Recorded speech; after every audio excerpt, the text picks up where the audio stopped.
Welcome to our channel Jharkhand competitor. जी हाँ दोस्तों, झारखंड कम्पिटिटर में आपका स्वागत है। ये है झारखंड का एमसीक्यू सीरीज और इसको मैंने बहुत पहले 13 पार्ट करवा चुके हैं। ये 14वां पार्ट है और ये झारखंड का कंप्लीट भूगोल मैं करवा रहा था।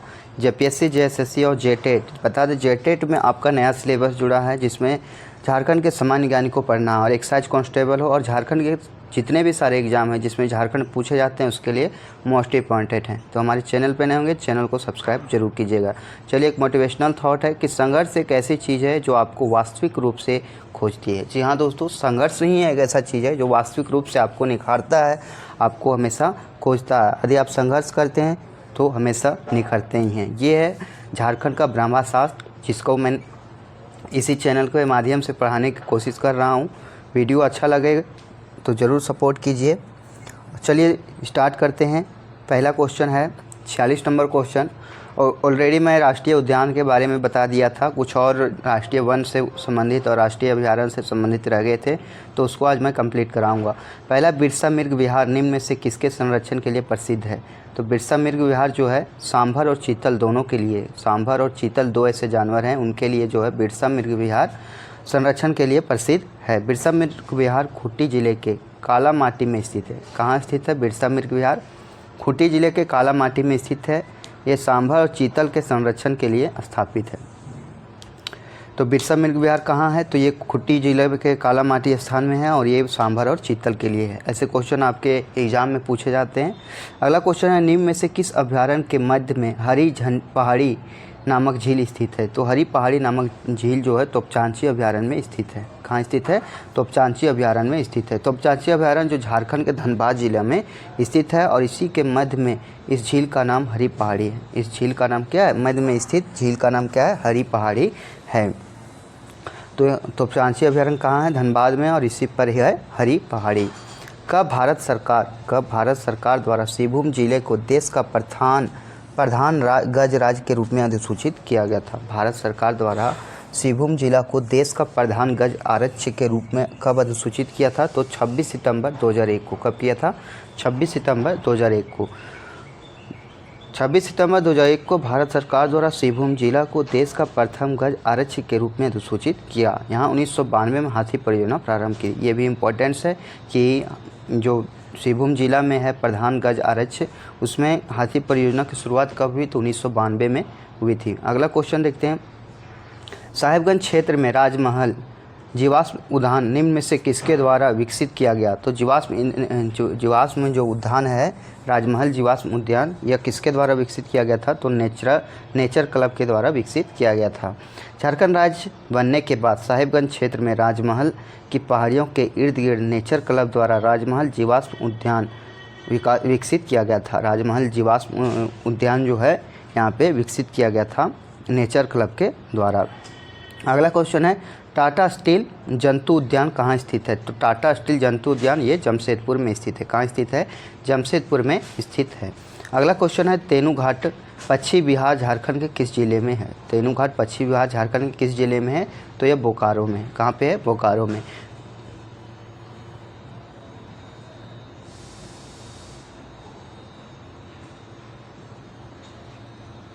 जी हाँ दोस्तों, कुछ टेक्निकल इशू के कारण इस तरह हो गया। तो तेनूघाट पश्चिमी बिहार जो है झारखंड के किस जिले में? तो यह बोकारो में। तेनूघाट पश्चिमी बिहार चंद्रपुरा पश्चिमी बिहार बोकारो में तथा ईचागढ़ पश्चिमी बिहार सरायकेला खरसावा जिले में तथा तिलैया पश्चिमी बिहार कोडरमा में स्थित है। तो ये सारे पश्चिमी बिहार हैं। तेनूघाट जो चंद्रपुरा में है, तेनूघाट और चंद्रपुरा जो बोकारो में है, ईचागढ़ पश्चिमी बिहार सरायकेला खरसावा में और तिलैया पश्चिमी बिहार कोडरमा में स्थित है। तो ये सारे क्वेश्चन जो हैं आपके लिए मोस्ट इंपॉर्टेंट है। तो चैनल पे नए होंगे, चैनल को सब्सक्राइब जरूर कीजिएगा। और आपके लिए एक खुशखबरी है कि पंचायत सचिव की बहाली आ चुकी है और कल यानी 10 तारीख से इसका फॉर्म भरने का जो चालू हो गया है, तो आप ज़रूर भरें। झारखंड सरकार द्वारा वन्यजीव अभयारण्यों में कितनी अवधि के लिए वन्यजीव प्रबंधन योजना की शुरुआत की गई है? तो 10 वर्ष के लिए। वन्यजीव प्रबंधन योजना की शुरुआत कब की गई थी? 10 वर्ष के लिए की गई है। अगला क्वेश्चन देखें, क्वेश्चन नंबर 53। झारखंड सरकार द्वारा पार्कों एवं बगीचों के प्रबंधन एवं विकास हेतु झार पार्क का गठन किया गया। इसका संचालन निम्न में से किसके द्वारा किया जाता है? तो झार पार्क का जो संचालन किया जाता है, ये JPMDA के द्वारा किया जाता है। झारखंड सरकार द्वारा पार्कों एवं बगीचों के प्रबंधन एवं विकास हेतु झार पार्क का गठन किया है। इसका संचालन झार पार्क प्रबंधन एवं विकास प्राधिकरण द्वारा किया जाता है। इस प्रबंधन के तहत झारखंड के 10 पार्कों को शामिल किया गया है। कंपा का गठन प्राकृतिक वनों के संरक्षण, वन्यजीवों को प्रबंधन, आधारभूत संरचना तथा विकास, इससे जुड़ी अन्य गतिविधियों को पूरा करने के लिए किया गया है। चलिए अगला देखते हैं question number 54। Sidhu Kanhu park निम्न स्थानों में से किस स्थान में? सिद्धू कान्हू जो पार्क है ये कहाँ पे स्थित है? तो यह रांची और दुमका दोनों में है। कहाँ पे है? रांची और दुमका जिले में दोनों स्थानों में स्थित है। अगला क्वेश्चन है घोड़बंदा थीम पार्क झारखंड के किस जिले में? घोड़बंदा थीम पार्क जो है झारखंड के किस जिले में है? तो यह है पूर्वी सिंहभूम में। कहाँ स्थित है? यह पूर्वी सिंहभूम में स्थित है, घोड़थम्बा थीम पार्क। अगला अंबेडकर पार्क। अंबेडकर पार्क झारखंड के किस स्थान पे है? तो यह सिल्ली में है। यह मतलब रांची जिले के सिल्ली में स्थित है। अंबेडकर पार्क झारखंड के रांची जिले के सिल्ली में स्थित है। अब नेक्स्ट देखते हैं आगे क्या है। आगे झारखंड के वन प्रबंधन से क्वेश्चन जो है आपके आने की संभावना अधिक रहते हैं। अगला क्वेश्चन है झारखंड में वन प्रबंधन का सर्वप्रथम प्रयास 1882 से 85 के बीच निम्न में से किसके द्वारा किया गया था? तो यह JF हैबिट के द्वारा किया गया था। वन प्रबंधन का प्रयास सर्वप्रथम JF हैबिट के द्वारा किया गया था और 1882 से 85 के बीच किया गया था। अगला क्वेश्चन देखेंगे क्वेश्चन नंबर 58। कब बंगाल सरकार द्वारा वनों की सुरक्षा के लिए एक वन समिति का गठन किया गया था? तो 1909 में। वन समिति का गठन कब किया गया था? 1909 में। सन 1909 में बंगाल सरकार द्वारा वनों की सुरक्षा के लिए एक वन समिति का गठन किया गया था। कब किया गया था? 1909 में बंगाल सरकार द्वारा वन समिति का गठन किया गया था। अगला क्वेश्चन देखते हैं क्वेश्चन नंबर 59। निम्न कथनों में से कौन सा कथन असत्य है? कौन सा कथन असत्य है? तो भारत में आज़ादी के पूर्व झारखंड क्षेत्र में 95% निजी वन थे। तो इसमें से जो है कोई भी सत्य नहीं है। भारत में आज़ादी के पूर्व झारखंड क्षेत्र 95% निजी वन थे। कितने थे? 95% निजी वन थे। 1882 से 85 क्षेत्र में इस क्षेत्र के लगभग 42% क्षेत्र पर वन पाया जाता था। वर्तमान में यह क्षेत्र मात्र 29.76% वन क्षेत्र सीमित हो गया है। यही कारण है क्योंकि समय पर बारिश नहीं होती, समय पर ठंडा नहीं आता, समय पर गर्मी नहीं होती। ये है वनों की कटाई का दुष्प्रभाव। इसलिए हमें वन यानी पेड़ पौधे जरूर लगाने चाहिए। अगला है वन प्रबंधन एवं वन संरक्षण में आम जनता की सहभागिता सुनिश्चित करने के लिए सरकार द्वारा संयुक्त वन प्रबंधन संकल्प 2001 में प्रतिपादित किया गया। इसके तहत राज्य में लगभग कितने वन प्रबंधन समितियों का गठन किया गया था? तो राज्य में 10,000 वन प्रबंधन समितियों का गठन किया गया था। वन प्रबंधन एवं वन संरक्षण में आम जनता की सहभागिता सुनिश्चित करने के लिए सरकार द्वारा संयुक्त वन प्रबंधन संकल्प 2001 प्रतिपादित किया गया। इसके तहत लगभग 10,000 वन प्रबंधन समितियों का गठन किया गया। ये समितियां 21,860 वर्ग किलोमीटर वन क्षेत्र में कार्यरत है। ये समितियां कितने? 21,860 वर्ग किलोमीटर वन क्षेत्र में कार्यरत हैं। अगला क्वेश्चन है राज्य में वन प्रबंधन की दिशा में उठाए गए कदमों में कौन सा कथन सत्य है? तो इनमें से सभी कथन सत्य हैं। वनों के संरक्षण एवं विकास के लिए सभी प्रादेशिक प्रमंडलों में वन विकास अधिकरण का गठन कर लिया गया है।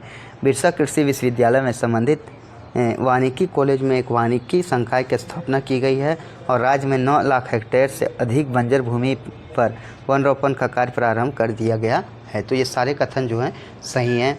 आगे देखते हैं आगे क्या है। आगे क्वेश्चन है राज्य की वन प्रबंधन की दिशा में उठाए गए प्रमुख कदमों के संबंध में सही कथनों पर पहचान कीजिए। तो इनमें से सभी कथन सत्य हैं। राज्य में पर्यावरण मित्र सतत विधियों द्वारा पारिस्थितिकी पर्यटन को प्रोत्साहित किया जा रहा है। इसके लिए इको टूरिज्म नीति 2015 बनाई गई है। इको टूरिज्म नीति 2015 बनाई गई है। शहरी क्षेत्र में अवस्थित पार्कों के प्रबंधन हेतु झार पार्क का गठन किया गया है और वन अभिलेख एवं वन सीमाओं को डिजिटलीकरण किया जा रहा है। ये सारे कथन जो हैं सही हैं। अगला क्वेश्चन है वन अधिकार अधिनियम 2006 के तहत परंपरागत वन निकासी के जंगल में जमीन पर निवास हेतु अधिकार तभी प्रदान किए जाएंगे जब से वे पूर्व कम से कम 3 पीढ़ियों तक प्राथमिक रूप से वन या भूमि में निवास करता रहा हो, जीविका के वास्तविक आवश्यकताओं के लिए वनों पर निर्भर रहा हो। तो यह 13 दिसंबर 2005 को हुआ था। कब हुआ था? 13 दिसंबर 2005 से पूर्व कम 3 पीढ़ियों तक प्राथमिक रूप से वन या वन भूमि में निवास करता रहा है या तो जीविका की वास्तविक आवश्यकताओं के लिए वनों पर निर्भर रहा है। तो ये सारी चीज़ें हैं जो आपके लिए इम्पोर्टेंट्स हैं, तो आप ज़रूर पढ़ें, क्योंकि आपका जो झारखंड का एग्ज़ाम है वो आपके अगस्त में सीजर का पेपर आने वाला है। वन प्रबंधन नियमावली 2008 के अनुसार वन भूमि पर निवास के अधिकार को अवधारित करने के लिए प्रक्रिया आरंभ करने की शक्ति निम्न में से किसे प्राप्त है? तो ये ग्राम सभा को प्राप्त है। किसे प्राप्त है? ग्राम सभा को। वन प्रबंधन अधिनियम नियमावली 2008 के अनुसार वन भूमि पर निवास को अवधारित करने के लिए प्रक्रिया आरंभ करने की शक्ति ग्राम सभा को दी गई है। इस अधिनियम में ग्राम सभा को वन बचाने के लिए भी प्राधिकृत किया गया है, और इसके लिए क्या है कि ग्राम सभा को वन बचाने के लिए प्राधिकृत किया गया है। प्राकृतिक वनों के संरक्षण, वन जीवों के प्रबंधन, आधारभूत संरचना विकास तथा इससे जुड़ी अन्य गतिविधियों को पूरा करने हेतु अक्टूबर 2009 में निम्न में से किसका गठन किया गया था?